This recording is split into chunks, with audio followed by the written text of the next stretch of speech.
Jen Marshall, who again I said is our co-founder and the executive director and the one who really drives this show. She's going to share a piece that was originally written as a blog, and perhaps some of you can relate to her piece. It's titled Memories of a White Van. Here's Jen.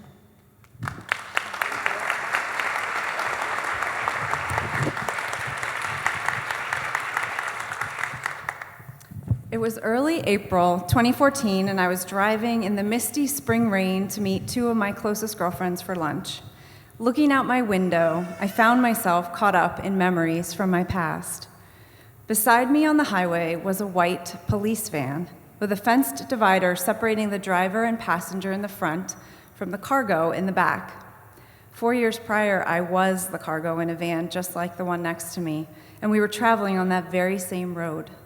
I was pregnant in the middle of a mental crisis and was being transported to a psychiatric hospital. My 3-year-old firecracker buckled into her 5-point harness car seat behind me, oblivious to the thoughts going through my head, was the size of a poppy seed in my belly when I rode inside that white van. My mind didn't focus on the crushing sadness of that week, the fact that my husband had to experience sending me to the hospital a 4th time, how I had to start back at the beginning of my recovery path again, forced to take psychiatric medications, making it a high-risk pregnancy, or the fact that I had to leave my precious 18-month-old son for a week so that I could get well. Instead, I reminisced about a different side of the story. My husband realized something was wrong when he got home from work one afternoon, finding me unable to form cohesive sentences and pacing about the house. It was exactly 1 week after we found out we were expecting baby number 2. And from previous experience, he knew he needed to call for help. I had tapered off my medication and had barely slept since seeing the 2 pink lines, a recipe for disaster for someone diagnosed with bipolar type 1, as these are my 2 triggers for mania. His first call was to his mom, who is the most generous, loving, kind woman you would ever meet. She dropped everything to come over and help with our son, who at that point was asleep. His next call was to 911. I still remember the 2 young men dressed in uniform cautiously walking into my bedroom as I sat on the bed, giddy, and holding a pink and purple basal thermometer. Now, anyone with a type A personality trying to conceive a baby knows what this type of thermometer is for. But I wasn't convinced the deputies knew the extent to which one had to be disciplined to use the basal thermometer each and every morning at exactly the same time in order to pinpoint ovulation. So I decided to give them some unsolicited advice.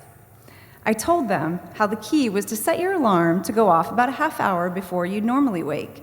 You needed to make sure to reach over and grab the thermometer, which you'd have stored on the nightstand, being careful not to move too much, sit up, or, God forbid, use the bathroom before you hear that critical number beep, announcing its arrival on the screen.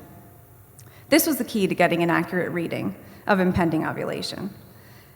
I stressed to them how I took my temperature orally, as some women choose to insert the thermometer into the lady parts to get an even more accurate reading. I was obnoxiously proud of myself for being able to time sex so perfectly that we had created a baby. I may have even mentioned cervical mucus. We were finally pregnant after having tried for 10 months. The officers weren't all that impressed. I'm not sure exactly how long it went on because my sense of time is way skewed when I am manic to the point of reaching psychosis, and I was clearly almost there. But I think I sat there on my bed giving a lesson in basal body temperature charting to those poor deputies for over an hour. I kept clicking the darn thing on and off, too, so I can imagine how incredibly annoying the constant beeping of the little device must have been. Eventually, they transported me to the local emergency room, where I had to be handcuffed to the bed until the doctor was able to check me out. He needed to determine whether I was sick enough to be admitted to a psych ward. That process took another 8 hours, so by the time they located a bed, it was morning. I was cuffed and put into a transport van to be taken to my local psychiatric hospital in the county over. It was a long drive and the fog was thick. The clouds were spitting misty rain. It was a long drive, and I couldn't see much outside the window since the wooden bench seat ran against the driver's side, but I did occasionally lean my head over to get a glimpse out of the front windshield. I noticed we were driving on a familiar road, and I tried to assure myself that the people driving knew where we were going. They were playing some oldies station on the radio, and out of lack of tolerance for anything but pop music, I timidly asked them if they wouldn't mind putting on some better music. To my surprise, they heard me, and they actually granted my request, as much as I probably offended and irritated them with that comment.